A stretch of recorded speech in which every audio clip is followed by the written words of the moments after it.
All right, welcome back to another live stream with me, Andrew, as we deconstruct or expose monsters from D&D 5e and their CRs.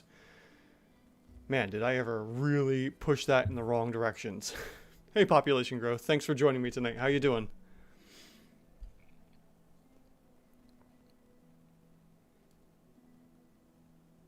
And, yeah, let's see here. Oh, okay, got that going up on the screen. I've found some things to help increase the size of the screen for the live streaming and whatnot, and I'm actually recording my desktop as well as live streaming, so I'm going to try and get some better quality recaps for the future here.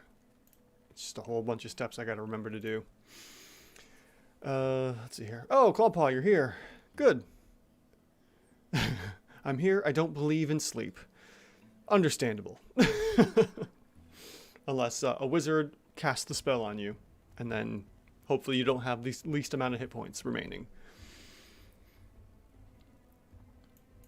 Alright, so we can just pretty much jump right into this and take a look at some stuff here. Let's see. Oh, we got population growth. I'm doing good. I got to play as a player today. Awesome! What class and race did you end up playing for your character?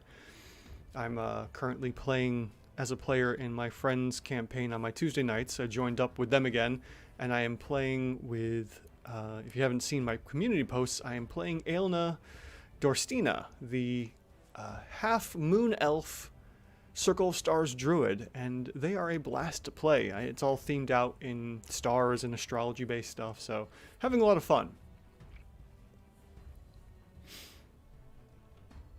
Let's see here. While I wait for an answer, we've got the Executioner up here, which is a Bloodborne conversion for D&D 5e.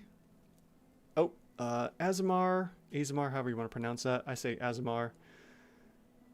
Tempest Cleric. Oh, fun. Lorndar. Hey, how's it going, bud? Yes, this is Lorndar here as one of the players in my Tuesday night games. Good to see you, dude. He's playing a half-orc Berserker Barbarian right now. Playing is harder than DMing. You think so? Sometimes I think DMing can be harder than playing their population growth.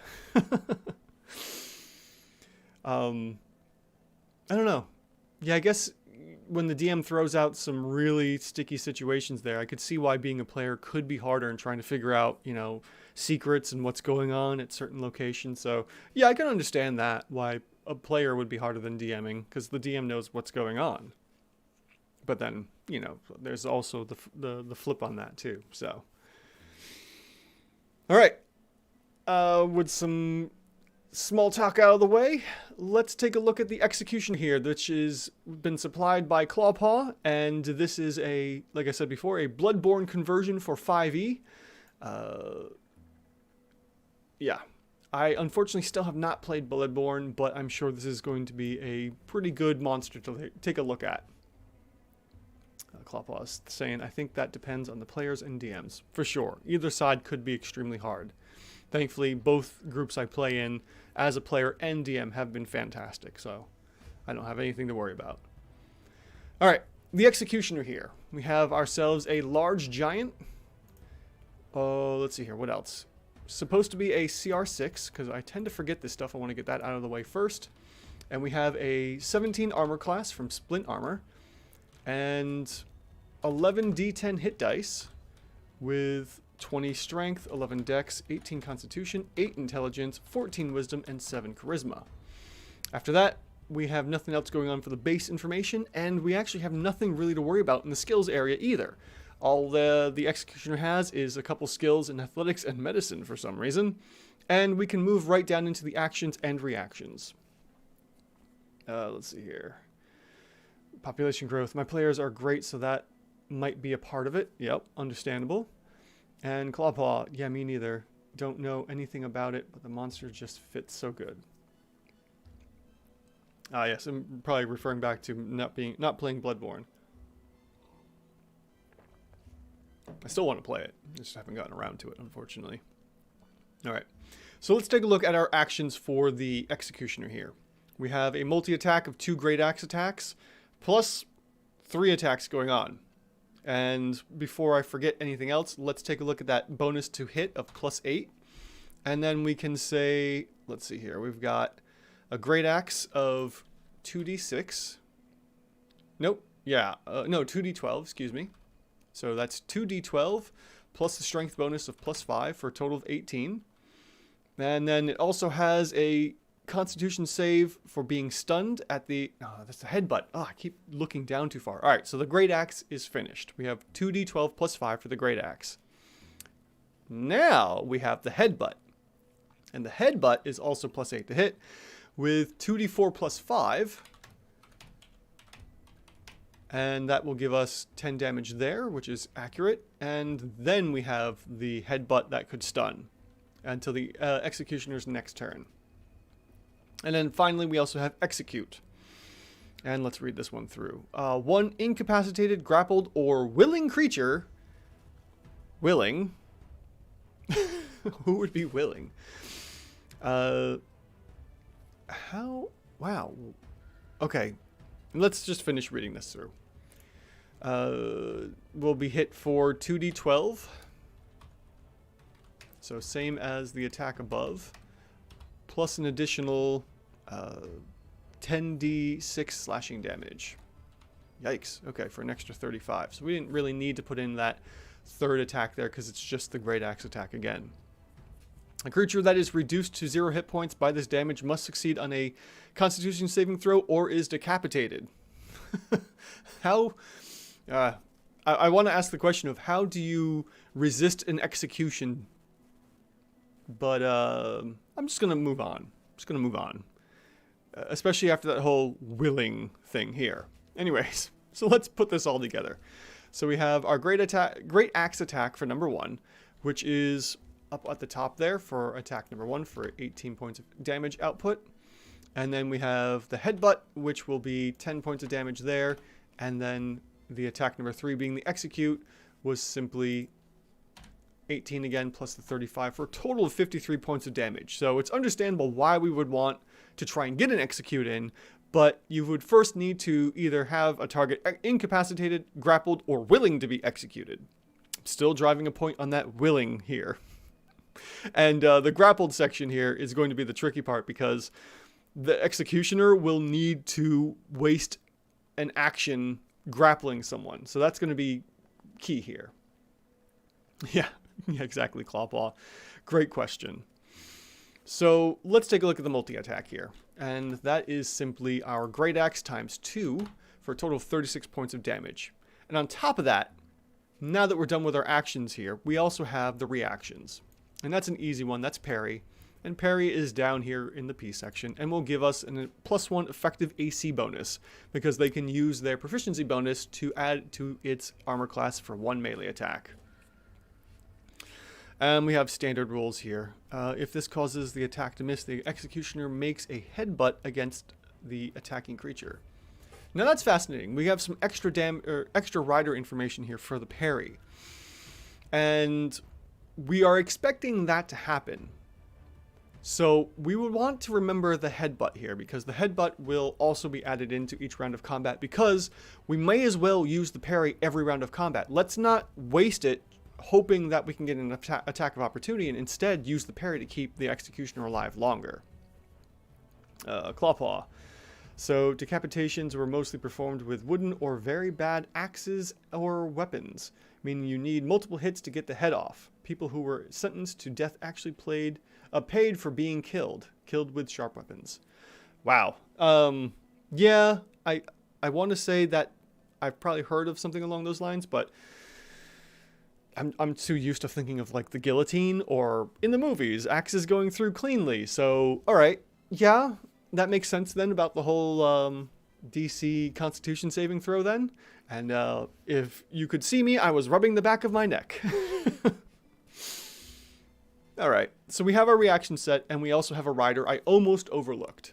So let's take a look at what we can do every round of combat before we even attempt to use the execute. So we would then do our multi-attacks of the 36 And we would also probably get the headbutt as well from the parry. We're going to obviously want to take this into account for the monster getting the best conditions here. And we're going to add this in for every round of combat, just for the sake of it. So then rounds 2, 3 will also be the same as round 1, just to see what we get so far. And right off, we're seeing a CR7. And this is if the parry happens and the parry is effective every time. Since it's there and it's something we can do for a reaction, I would definitely say, yeah, use the parry and make sure that, the monster is getting the AC bonus. I mean, however many times this execution is going to be attacked, you may as well use it whenever you can, or where it seems feasible, and then get in that extra headbutt. So let's see what happens if we get rid of all the headbutts here. So we'll go back to number 1 here, and we will just do the multi-attack. Now we have a CR6. So right off the bat, if the executioner doesn't execute and doesn't parry, we have a baseline CR6. Okay, that's good, but that's not great because we have so many other features here available. As we saw with the headbutt, using the reactions, we're actually getting a CR7 already, so we have an underrated executioner. Now let's see what happens if we attempt to do a grapple on round 1 and then do an execute, and then we'll just do a regular multi-attack with the headbutt as well. So round 1 will just be a grapple, and we're going to say nothing for, or 0 for that one, because the turn 1 is just going to be that. Then for round 2, we would have the execution damage. And then for round 3, we're going to come in with the multi-attack plus a headbutt for the parry. And it's possible that we could even get the headbutt damage on rounds 2 and 1 as well. But let's take a look what we have here so far. Alright, so we have a CR6 if we don't parry on rounds 1 and 2. But what happens if we add in the headbutt for there as well? So let's go ahead and put the headbutt in for round 1, also grappling, and then we get the execution plus a headbutt. So we'll do that. Let's not multiply that. Let's add in 10. And we're still getting a CR6. That's good to see. So whoever designed this did a pretty good job with it. The only thing I would suggest is taking the headbutt out of the parry reaction. Because if that's the case, and we just multi-attack, and we only do the parries and get the headbutts in, we have a CR7. So there's a small case here where our monster isn't a CR6. We have other options here to do with this executioner and possibly still keep it at the CR6 like we just saw. Clawpaw. Haha, do you think I should throw in a few very weak enemies that grapple them all? Yes. That is another good option. You know, you have a couple to definitely have a couple minions running around grappling targets. That's the condition for the execute, and then, you know, thematically we're looking at, you know, 2 minions grappling a player. They somehow knock the player over, and then the executioner comes in for the coup de grace execute style, you know. So certainly get a couple minions in there and have the minions try to grapple targets. That's their whole purpose. They don't do anything else but grapple. Nasty. So to wrap this up, we have ourselves an accurate striker because our OCR7 is coming here. It's a little higher than its baseline of a OCR6.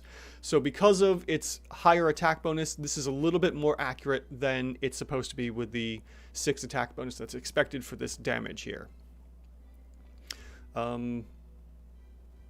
Yeah, so accurate striker, which is obvious. We wouldn't really think that this would be a tank style character. This is out to deal a lot of heavy damage. And 3 out of 4 ways that we could play this monster, or 4 out of 5 ways technically, it's even rated.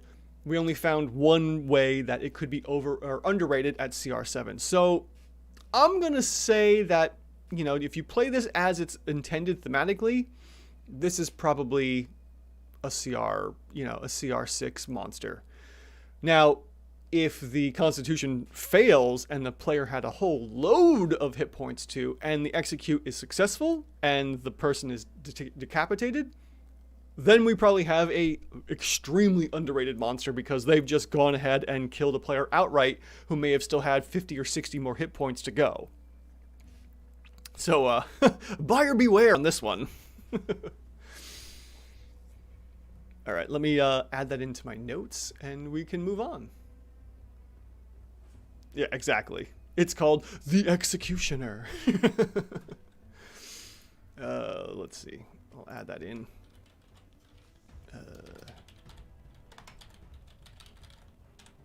And this was a Bloodborne conversion.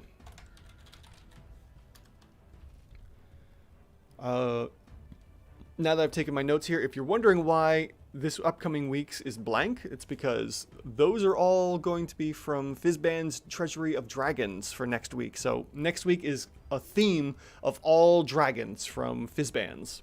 Got myself some information, spent pretty much all day doing the conversions and getting the videos halfway ready. I'm going to finish up doing the vocals for tomorrow, and I want them all to be a surprise. So Sunday through Saturday shorts are going to be surprises from Fizban's Treasury of Dragons. I had a lot of requests for it, and gotta make the people, the viewers happy. So, or at least attempt to. And I'm going to have a whole bunch of different dragons coming out tomorrow and through the week. So be ready for that. I'm looking forward to seeing your thoughts on some of these monsters because I was pleasantly surprised with how some of them came out from Fizban's. I'm not going to lie. Some of them were a little shocking, but a lot of them were like, oh, wow, okay. We can discuss more when we see these dragons. There's one in particular I'm very curious to use. I'm looking forward to it, but I don't want to give it away. I'll talk about it once that short drops. All right, so I've got a huge list here of other monsters to take a look at. Do we have any recommendations from you viewers? Anyone want to throw out another monster they'd like to see exposed, the CR exposed, or shall I pull from the list here? Because there's a few, like this Burying Golem that hasn't been looked at. The Catabalple, I can't remember how to say this one here that I just clicked on, and a few others. Population. I see you changed your icon. I've been wanting to run them for a while. Have you done Deep Scion? Volos, page 135. I don't believe I have. Let me grab the book and we'll take a look at that one.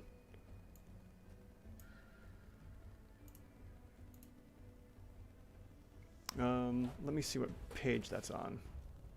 So much faster this way. Deep Scion.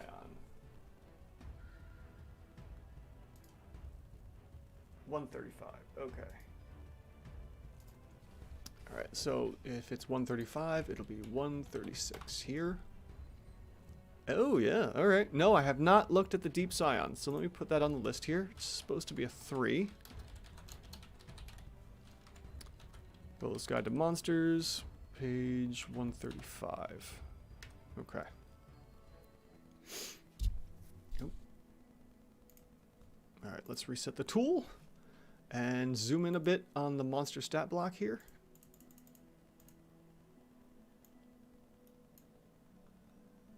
And see what we have to do here. Oh, whoa, whoa, where'd that go? All right, cool. Here we go. All right, so we have the Deep Scion, a medium humanoid shape changer. Should be a CR3 with, let's see here, 11 AC. Wow, that's really low. 9d8 hit dice, 18 strength, 13 dex, 16 constitution, 10 intellect, 12 wisdom, and 14 charisma.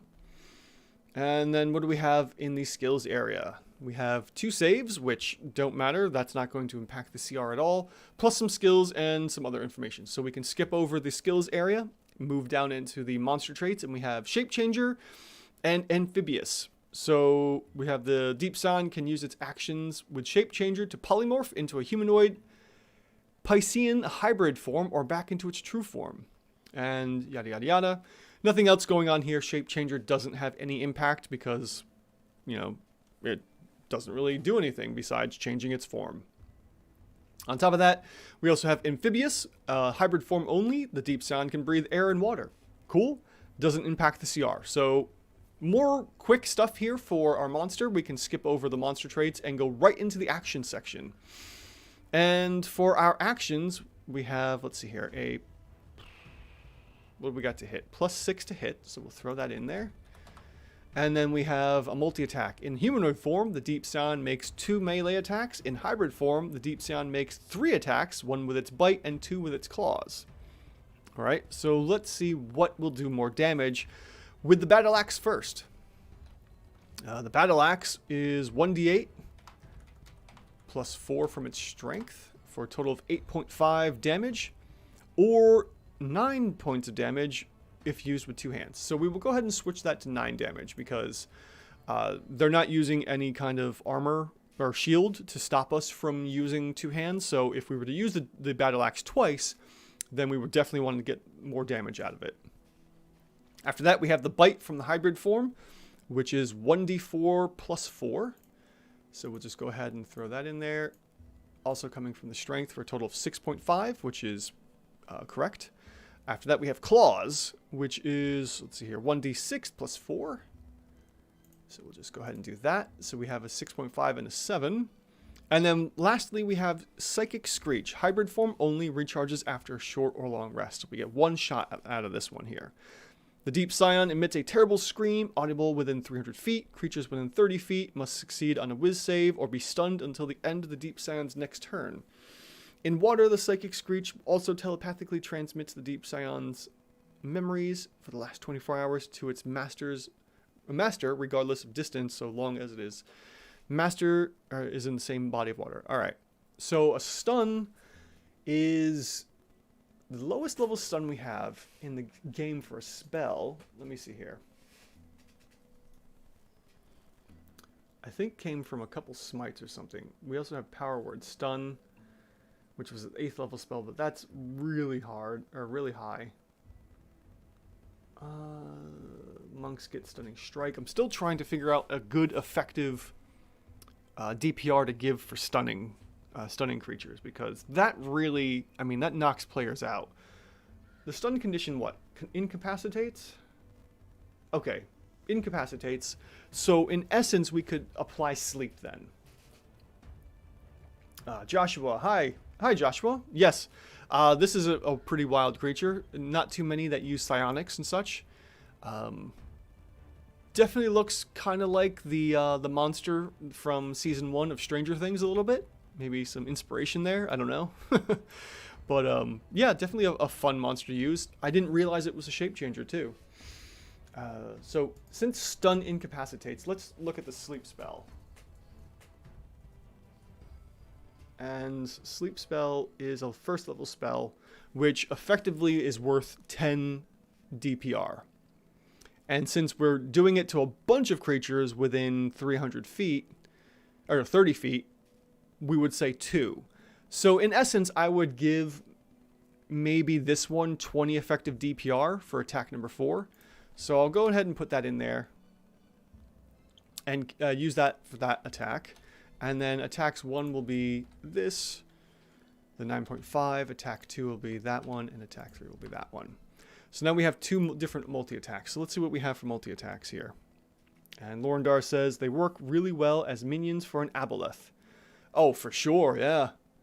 If you haven't seen the aboleth, I have a shorts video on that one. It's not too terribly old, maybe a couple months ago. I think it's a blue background. But I did look at the aboleth. It was a good one. Alright, so back to the multi-attacks. Since we have 2 different multi-attacks, we would say first one would be 2 melee attacks of 9.5 times 2. Or we would have, what was it? 1 bite and 2 claws. So we would do this plus that and that. So hybrid form would be the way to go. And on top of that, we can also use the Psychic Scream if we wanted to. So our multi-attack here... Oop, darn it. Okay, there we go. Our multi-attack is going to be best in hybrid form. And then we could also do potentially incapacitating creatures with the stunning here. Population growth says, isn't that what they're made for? Probably. I don't know myself. I would have to read the lore on these creatures. I'm sure it says it right in here somewhere about the aboleths. But let's. I'm just gonna finish this up and everyone talk amongst themselves. It's nice having a whole bunch of people here chatting about the monsters. Please feel free to let me know if this is the case. All right, so we're gonna say for the Deep Scion, we're gonna be in hybrid form, and round 1, we could say let's incapacitate a whole bunch of creatures. Why not? I mean, we're gonna get more damage from the multi-attacks, but you know, having a couple people stunned is always handy. Rounds 2 and 3, we would simply just do, you know, the multi-attacks in hybrid form. So we'll do that, and we get a total of 21 here. Curious. We have our +6 to hit, and DC 13, which, let's see here, is right on level there, so that's fine. But the attack bonus is making this an accurate striker monster, but we're getting a CR2. Let's see what happens if we take out the 20 and just add in the 21.5 here, just for the heck of it. And no, we don't increase anything either. Let's see here. Deeps makes 2 melee attacks in hybrid form. 3. Interesting. So we have an underrated Deep Scion, or overrated. It's overrated. Excuse me. Very strange. What could we do to make this a little bit more dangerous? Because we need this to be a CR3. So how do we add more to this monster? And considering it's looking to be a striker and possibly even, wow, look at that. Not too often where our DCR is lower than the base hit points. We actually have a I don't even know what to call that. I got to come up with some kind of a term for when the DCR is lower than its base. That's funny. All right, anyways, with this monster, I would say the easiest thing to bring it up would probably to give it more AC, to be honest. Let's see if we tack on 13. What happens if we give it 13? Probably nothing. It's probably just going to bring it up to a CR1/2, which is the case. 15. Oh, let's not do that. If we say 15, then we have a CR3 monster. So we actually need to bring the AC of this monster up a bit, which means we either A, bring the dex up quite a bit, or B, we give it some kind of armor.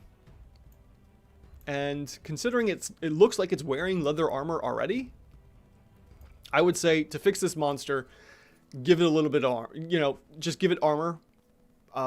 Probably, more than likely, if we were to keep it with leather armor, I would say we would then need to increase the dex to at least probably +2 to hit that 15 AC.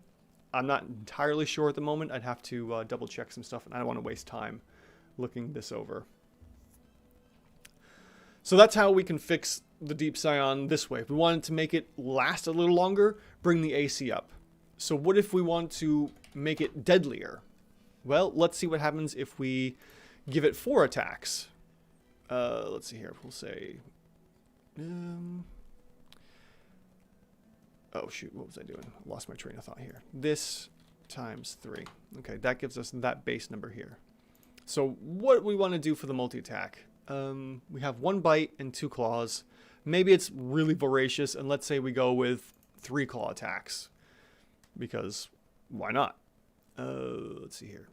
So it would be that plus this 3 times, and let's see what happens there. Nope, still not doing it. Wow, we really need to bump this up quite a bit. We would have to do like 4.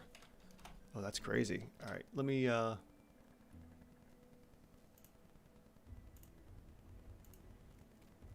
Why is... Oh, I see why that's doing that. Okay. Let me get my formula bar back and hide all that. Okay. So let's say we add in 4 claw attacks. Oh, man. Okay. So if we want to fix this Deep Scion melee-wise, then we need to make 4 claw attacks, and probably, just to get this as well, we would probably need to have... 4 battle axe attacks as well, which is crazy, but it's what we need here. So if we were to change this over in human form, yeah, same deal. we need either 4 battle axe attacks or in hybrid form a bite and 4 claw attacks. So this thing needs to be swinging its arms like crazy. All right, so let me check in with chat here. All right, population growth. So this is from the fandom wiki. Deep Scions were people who'd surrendered their bodies and souls to an evil aquatic power, usually a kraken. And then Joshua follows up with, perhaps it's tactics, humanoid form plus good deception and stealth means it wouldn't be hard to get a surprise round in. Clawpaw, true. Imagine it being on some sort of boat and now you have to survive a water battle, like a crew member or even the captain. And then Josh, oh, that's a cool thought. Yeah, that actually is quite a good idea on how to use the Deep Scion. I like that. That's cool. Population. Well, I got to go, but it was fun chatting with you. Hey, population growth. Thanks for stopping by. I appreciate it, and we'll see you next time. Have a good night, bud. But as for the whole tactics, in like it being in its humanoid form and not beginning a surprise round, that really, I don't believe they factor that kind of stuff into the CR. Really, I think it's more just the battle prowess and how much damage the monsters can deal out. It seems as though something may have gone a little wacky here in how they came up with the CR3. I mean, right off the bat, our damage is kind of low. It is hitting often and could be a great way to stop casters concentrating on stuff with at least 3 base attacks. But as far as I'm concerned, if you want, 2 ways to fix this monster to bring it up from a CR2 to a 3 would be give it +4 AC or give it +2 more attacks on each of the multi-attacks that it has. All right, I'm going to take a note of that, and then we can move on. If anyone else has another suggestion, I would appreciate it, so we can jump into another monster. And what's Lorendar saying? Although it is if the party ends up fighting it underwater, it would technically be deadlier since players would have the negatives of underwater combat. Yeah, that is true. They would have disadvantage on certain attacks and then range restrictions and whatnot. How does that work out? There are a couple things that where disadvantage gives, I think, like a +1 AC bonus. So we could potentially have that bonus, but it's not really enough to bring the CR up to a 3, as we saw when I moved it from 11 to 13. All right, Deep Scion, there we are. DCR was, oh, I gotta go back. All right, so we had a quarter, 4, and 2. All right.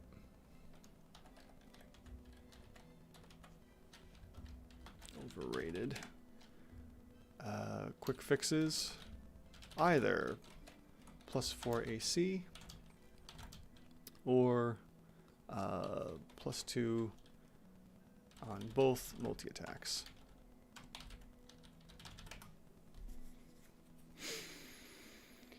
Joshua, would you care to explain the approximate DPR that you added for incapacitated? Yes. Okay. So for incapacitated, what I did was I usually look for spells that are close to what is going on in these abilities that do some kind of control. So since this is stunning a creature, I looked at the stun condition. And stunning said that it incapacitates. And luckily, we have a very simple spell that incapacitates players or monsters as well, and that's just sleep. Anyone that's put to sleep is incapacitated. Now, why I gave it 10 per target was because when you look at all the spells that do damage, so for instance, here's all of our level 1 spells. Armor of Agathis, on average, will deal 5, 10 to 45 points of damage if you upcast it. Burning Hands will deal 21 points of damage at level 1 on average for 2 targets. And so up the line if you upcast. So what I did for level 1 spells is I took all the I averaged out all the damage from all the spells that dealt damage and came up with an average of 10. So that's where we got here. We have an average rounding down of everything from B3 to AB3. And that takes in all the spells into account that do damage. And then we came up with, probably 10.34, whatever. And I just rounded it down to 10. And I did that for all the spell levels. Average damage for level 2 spells is approximately 12, but I think it probably should be 20. Level 3 spells is 30. Level 4 spells is 28, but I think it probably should also be 40. And it seems to follow this kind of pattern more or less with all the other spells. Level 6 is 55, 7 is 59, and so on. The only one that is really off the charts is level 9 spells, which obviously it should be. Thank you. Thank you, Joshua. The reason I came up with this is because I had to figure out what to do with the Blue Fairy Dragon. I came into the Blue Fairy Dragon and I said, I don't know how they're getting a CR2 for this thing. All it does is controlling spells. And then once I figured out this whole like average DPRs, I then started applying effective DPRs as well. And I got to do the same for cantrips as well. So that's where I came up with applying effective DPRs for certain conditions like the stunning here. Technically, it could be it could effectively deal 10 points per target. All right. Anyone else got a monster they'd like to see exposed?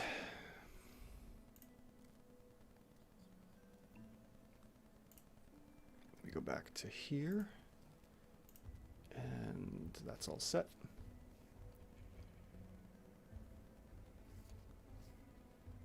Oh, you know what? Lorindar and I, with our characters, we fought a Wyvern. And the Wyvern was kind of... what's the best word? It was toned down for our encounter, but we got full XP. We could take a look at the Wyvern, which is like a level 2, or excuse me, a CR2 monster. Oops. I'm really curious to see what that monster would look like without its stinger damage. What is that? A CR... Oh, wow. Oh, yeah, that's right. It's a CR6. Okay. And that's on page 303. Unless anyone objects. Yes, can you take a look at the Gonagi? Gonagi? What is a Gonagi? Otherwise, afterwards, we can take a look at the Wyvern. Alright, I'm not seeing anything on the official sources for Gonagi. Let's take a quick look here.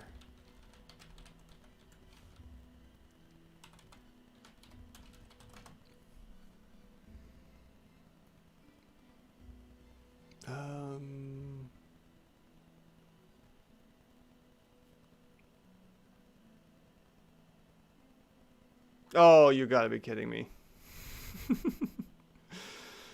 You got me on that one. I've just been rickrolled. Alright. Son of a gun.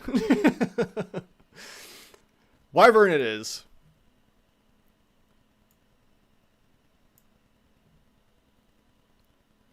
Let's see here.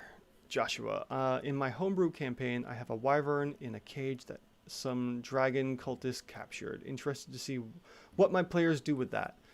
For sure. A clawpaw, don't worry about it. You know. That was a good one. I think it's the first time I've ever... First or second time I've been successfully rickrolled. Let's see here. 304 for the Wyvern. See, that's not what I was picturing in my head. Anyways. Alright. Oh, they haven't played it yet. Okay, cool. Well, let's see what they do with it once you get to it. Or once they get to that section. It should be fun. Alright, we have a large dragon of the Wyvern. Large it is. It should be a CR6 with 13 AC, 13 D10, and let's see here, 19 Strength, 10 Dex, 16 Constitution, 5 Intelligence, 12 Wisdom, and 6 Charisma. After that, we have nothing else going on in any of the sections below, so we're just going to go jump right into the action sections for the Wyvern and see what we have here. Alright, so we have a +7 to hit. Add that in, and we have a multi-attack. Wyvern makes 2 attacks, one with its bite and one with its stinger. While flying, it can use its claws in place of one other attack.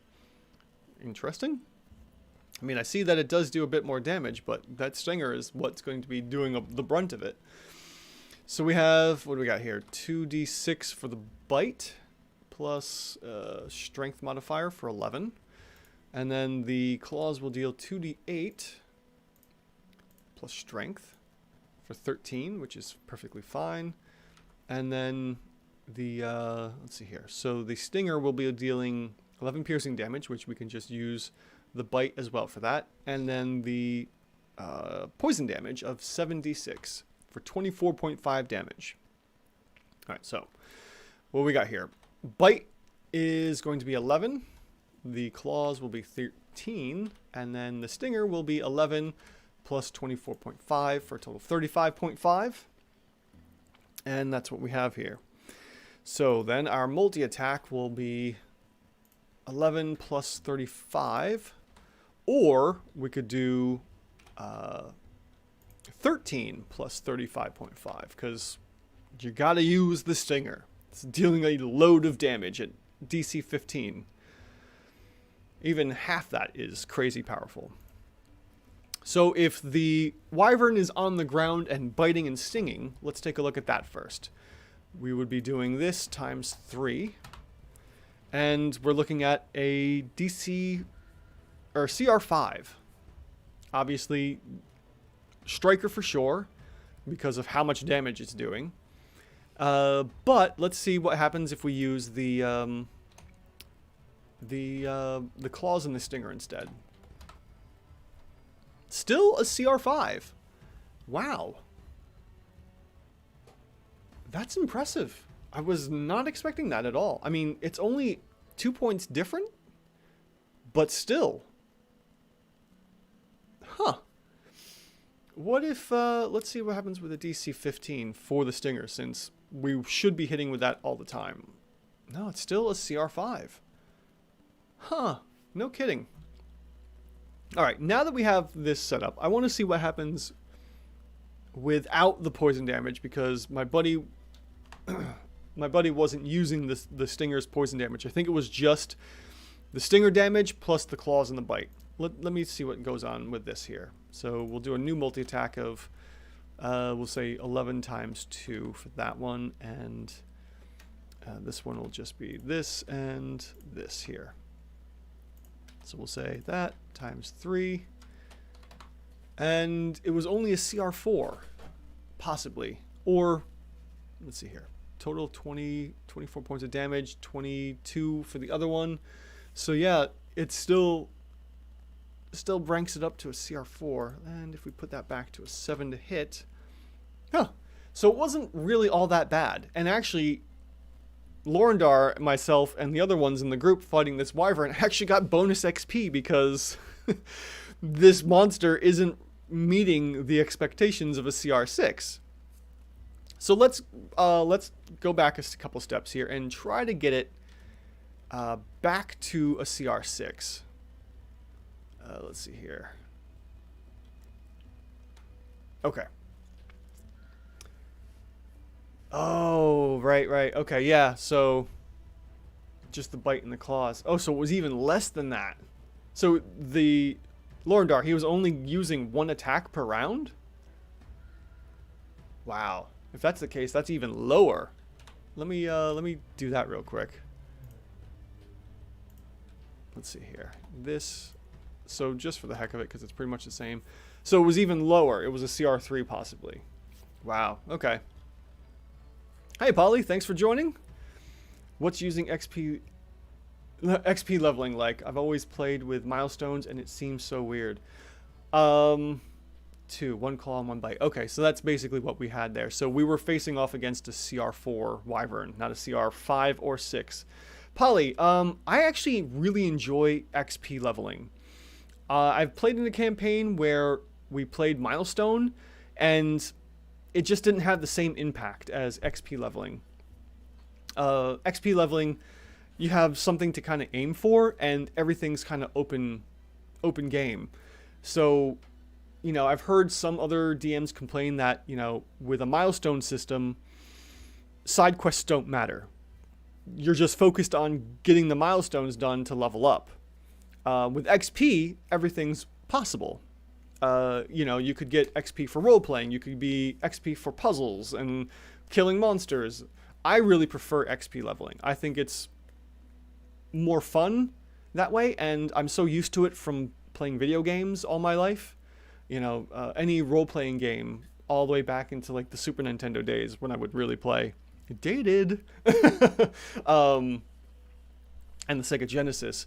It was just a way to like see your progress grow from what you were doing. So I love XP leveling. I don't mind milestones, but I don't know. There's just something about being, you know, adding up the XP and that anticipation of like, oh, I'm going to level up soon. I really enjoy it. All right, so back to the Wyvern. Let me fix these. Let me fix this. So we're back to the Wyvern as a CR5 monster with everything we have here. Lorindar, I feel it pushes people to RP more and think more creatively since there's a reward for doing so. Yeah, I will always award XP for role-playing. So there's that. I don't know if other GMs don't award XP for role-playing, but I certainly do. And if you're curious how I award XP for role-playing and non-combat situations, check out the Dungeon Dudes video on that. And I don't remember exactly what video it's called, but the Dungeon Dudes on YouTube have a great video for that. All right, so fixing the Wyvern. How can we fix this Wyvern? What was that? Oh, I think someone just subscribed? Oh, cool. I haven't heard that. Oh, wow. I didn't think it actually worked. Hold on, let me look at something here. Yeah, oh man, I'm gonna have to go back and look. I just heard the subscriber notice there. That's really funny. Okay. Cool. I forgot that was even there. Whoever that was, thank you. I didn't get a chance to see it, unfortunately. Okay, so fixing the Wyvern. I would probably add in more damage, so I wouldn't, certainly not adding any more stinger. So I would say either 2 bites, or maybe a bite claw and a stinger, or 2 claws and a stinger, if on the ground. So I would definitely add two claws in, 1 to 2 claws into the multi-attacks, depending. So let's add in a claw here. And add in a second claw here. Now we have a CR6 monster. And I'm sure if we switch this to the regular multi-attack while it's on the ground, we still have a CR6 monster. So perfect. This is how we fix the Wyvern. We give it 1 more claw attack, and boom, we're good to go. We leveled up. Indeed. Having another subscriber does level up the channel, which I appreciate. So, you want to fix the Wyvern? Give it 1 claw attack on the first multi-attack, or 2 claw attacks while it's flying, plus the stinger, and you have a deadly CR6 Wyvern. Polly. I don't exactly think of games in main and side quest terms. I've always just done stuff and eventually leveled up. I guess either my DM gives some milestones to big side quest things, or I just don't have something to compare it to. That makes sense. Yeah, side quests. See, I would consider like people's backstories and trying to fix their flaws, or not fix, but work on their flaws for whatever's going on. Like that would to me be a side story or side quest to the main campaign. If like, you know, you've got some big threat to the kingdom and then the players get distracted with something else, that could be a side quest. Yeah, usually, yeah, I could see why you wouldn't think of side quests either. You know, usually it's kind of linear. Stuff just comes at you, and you have some choices. Sometimes you could get some things coming up randomly. But, yeah. Okay. Alright, any other monsters? We've taken a look at the Wyvern, and it was an overrated monster, and we fixed it with an extra claw attack. I've had a lot of that woven into the main stuff. Okay. That makes sense. Joshua, I want to try one of my homebrew blocks, or is that a pay-for thing that you do? No worries if so. We're here. If you want to throw me a homebrew, I can definitely put that homebrew up. I do have a Fiverr thing that people could pay me to look at their monsters. I don't really push it. If anyone ever wants to pay me to do it, that's cool. I'll do that. But if we're here and you want me to take a look at one of your homebrews, I will definitely take a look at it. Just send it on through. Have you ever done animated armor? That's a good question. Let me take a look real quick. I don't think so. Studio. Let me see here. I'll do it here. Let me do it on the main screen.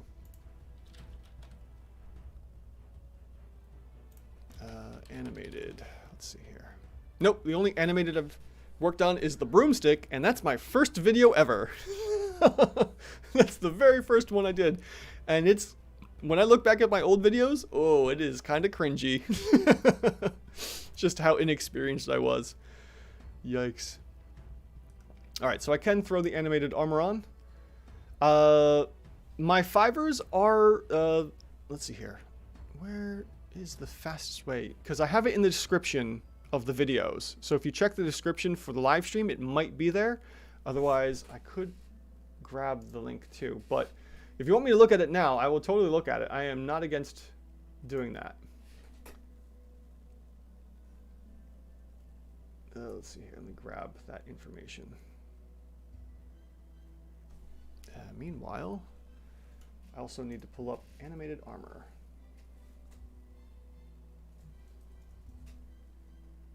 Okay, page 19 for the animated armor. Cool.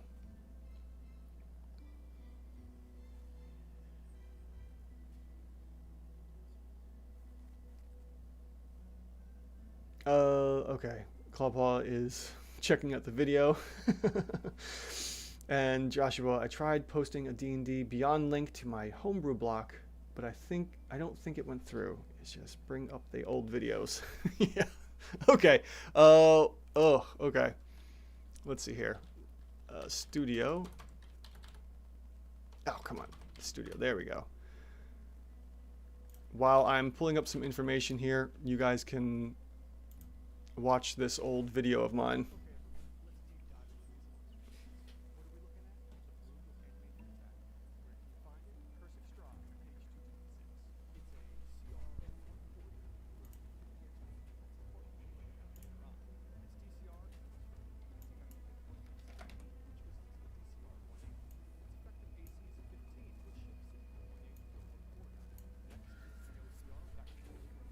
Oh man, this is so old that everything's on one page. This is before I started doing the whole page swapping. And there's no like cool backgrounds or transition effects or sound effects. Peak content. Oh man. Big fan. Yeah, that is some old stuff right there. Like echoed, like even the there was horrible echoes for my first week of videos too, because I didn't know about like closing off the windows and stuff to try and stop any bouncing effects and whatnot. Yikes. What do we got here? Okay, I'll look at that later. Alright, so that was my first ever shorts video. There's older videos than that, but those are like 15-minute long videos, 15 to 20-minute long videos, and I put a lot of work into those, and not a lot came out of those long videos. Oh man, those were terrible. But that was my first shorts video, and yeah, that was a fun one. All right, I was getting, you know what, Josh, if you stick around, I will grab the, well, let me see here. Maybe I can grab it. What am I doing? I am so, come on.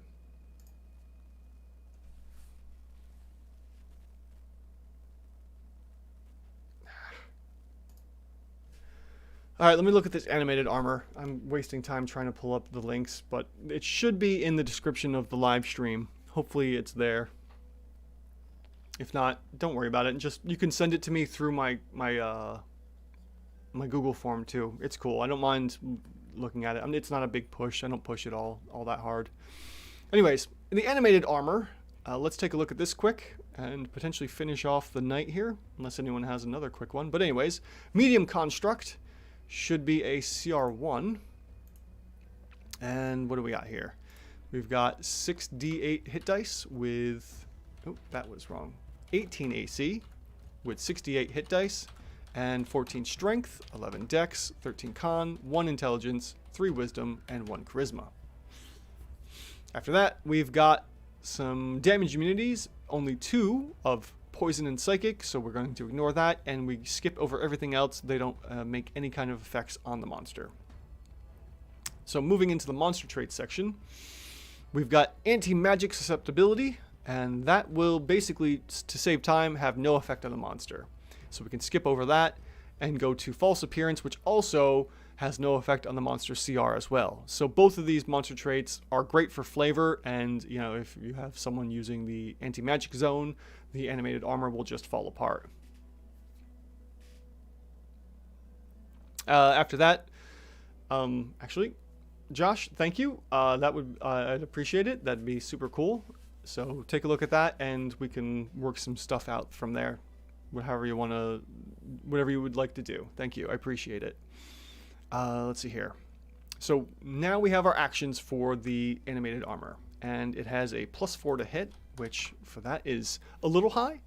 Most monsters usually have a 3 for this range, but that's not a big deal. It's not too over the top. We do have a multi-attack of 2 melee attacks, and we have a slam. So the slam comes from 1d6 plus its strength modifier of +2 for 5.5 points of damage. And we simply just will multiply that times 2 for a total of 11 points of damage, if I could, you know, multiply that by 2 instead of just once. And then from there, we'll take the multi-attack and times it by 3 for 3 rounds of combat. And we'll see that we have an even-rated animated armor. It is a striker with exceptionally high defenses for its monsters, you know, for its hit points and whatnot, but it's even. So we have a CR1 animated armor. I would almost say versatile, because the DCR is pretty close. So this is not necessarily a tank, but I would say it's versatile. I would go with that. I mean, it's going to be doing more damage than it can take and could fall apart pretty quick, but luckily it's balanced. So we have that going for us. Let me take a note of that. Oh, I forgot about the Wyvern. I don't remember what page that was on. And then we also have the one and the animated armor. Cool. All right, we got a couple minutes left. Anyone got another monster they'd like me to take a look at? And we can go from there. Let's see here. Anything quick from my list, possibly? Oh, yes, the orc from my one example there. Clawpaw. Also, that's a heckin' cool and atmospheric monster here. The animated armor, you're saying? The Ghoul. Yeah, the Ghoul could be a good one. Nice and quick. I don't think I've looked at that one. Let me see here.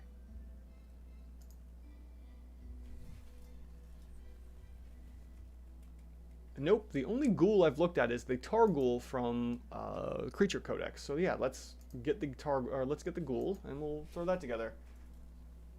Let's see here. That is Monster Manual 148. Okay.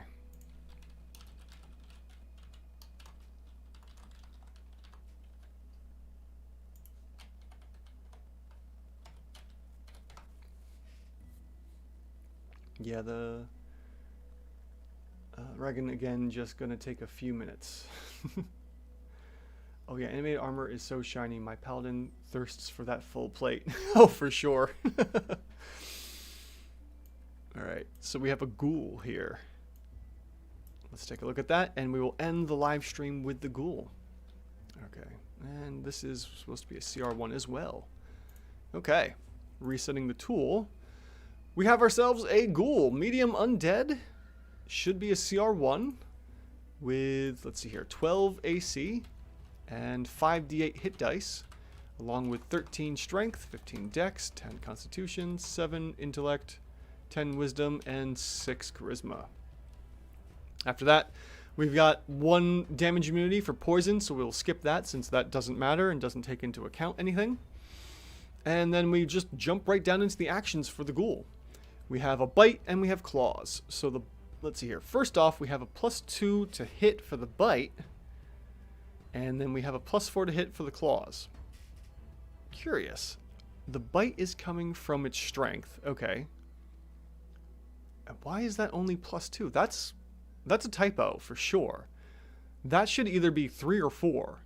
And since the claws are definitely not dexterity weapons, these should both be +4. That's curious. All right, I'm going with +4 here because of what I just said here. But we will do, let's see here. For the bite, we've got 2d6 + 2. Yeah, because it's using no, it's using.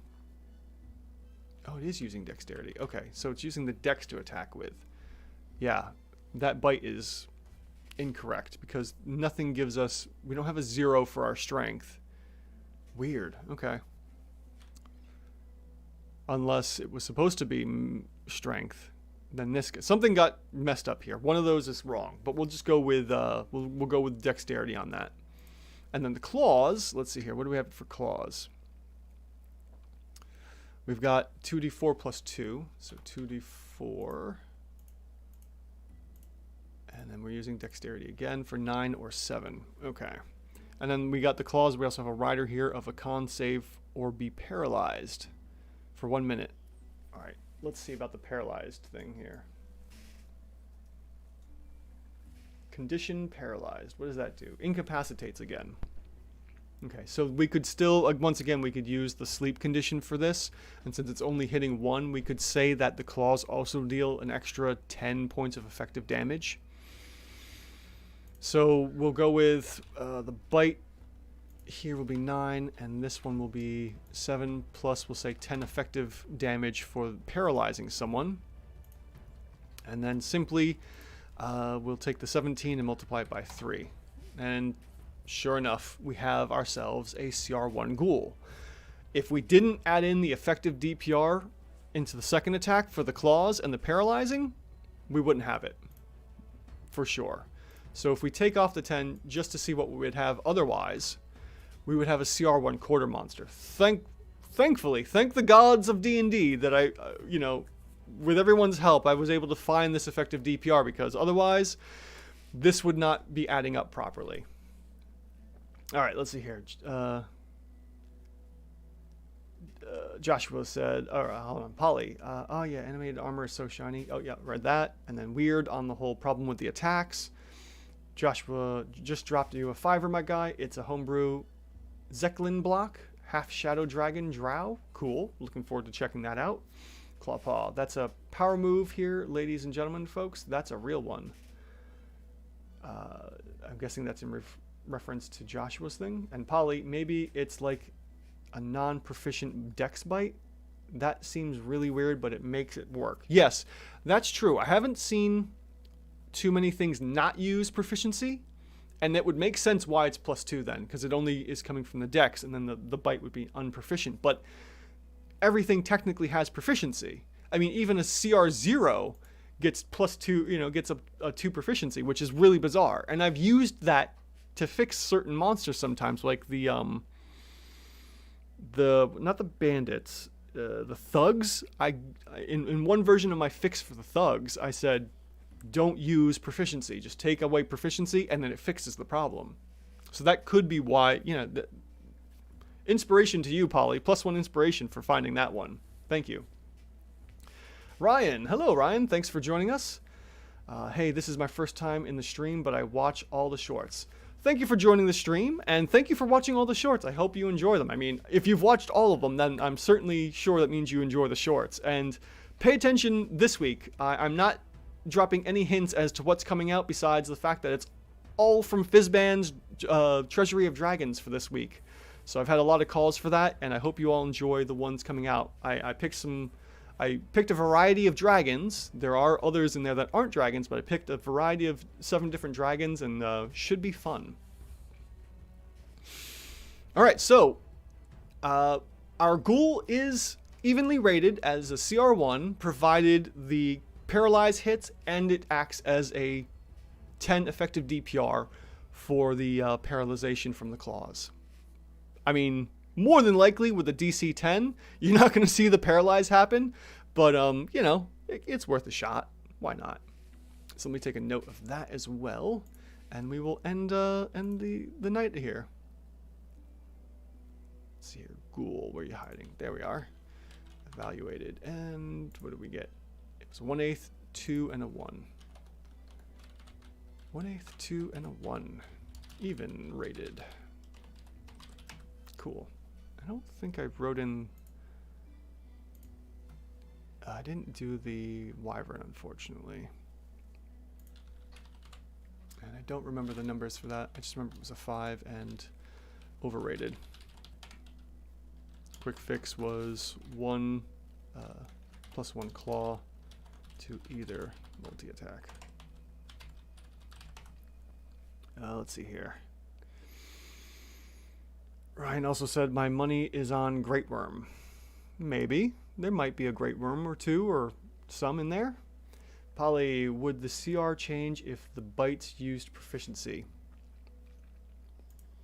Oh, technically yes. That's well, here let's take a look. If we take the attacks away and we just use the bite for some reason, because we don't have a multi-attack, we just have a choice between the 2.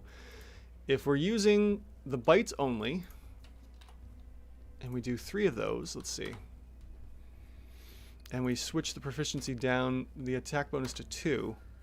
Okay, so luckily the attack, that doesn't change the CR rating for the attack, because we're expecting a 3 and a 2 is only 1 under, so it doesn't change that from, you know, an OCR 1 to a 1/2, and it doesn't change it either for a 4, surprisingly enough. But the bite is less likely to hit. So if, like you suggested, Polly, and this is an unproficient bite attack, I would totally skip that and just go for the claws. I mean, the claws, we have the rider for the paralyzation anyway, so this is the better attack. I mean, yeah, we're getting a couple more points of damage, but I like the extra thing there to possibly paralyze a player, which could scare the life out of players. And there we have it. Our CR1 Ghoul, provided you use the claws. Otherwise, it's a CR1/2 if you only bite. All right, let me switch this to stream is ending, and we are ending the night there. So thanks so much for you all joining. I had a lot of fun tonight. We went through a whole bunch of monsters, which was fantastic. Let's just recap what we looked at. Let's see here. So at the beginning of the stream, we had the Bloodborne conversion for 5e, the Executioner. We also looked at another Bloodborne monster. I don't remember the name of it, but that was last week's live stream, and that was also out as a shorts, I believe. We also looked at the Deep Scion from Volo's Guide to Monsters. We also threw in the Wyvern, which was underrated or overrated, and then we took a look at the animated armor and the Ghoul as well. So a lot of fun, a lot of good choices tonight. It was good. Let's see here. I do have a call for an Elder Brain Dragon as well. Let's see here. Polly said, oh yes, the paralyzation is terrifying. Auto crits on monsters is awesome. On PCs, makes you shudder. That's for sure. Clawpaw. Yes, good night, Clawpaw. Thanks for joining, and thanks for getting up so early as always. Yes, lots of cool monsters tonight. A lot of fun. Joshua, let's see here. Awesome stream. The damage approximation for the incapacitation was a learning moment for me. Yeah, it was nice to find that one, especially for stunning. Stunning has eluded me for a while. Now I know it's basically we can apply the sleep, the effective DPR from sleep for it. So stunning is worth 10 effective damage, I guess.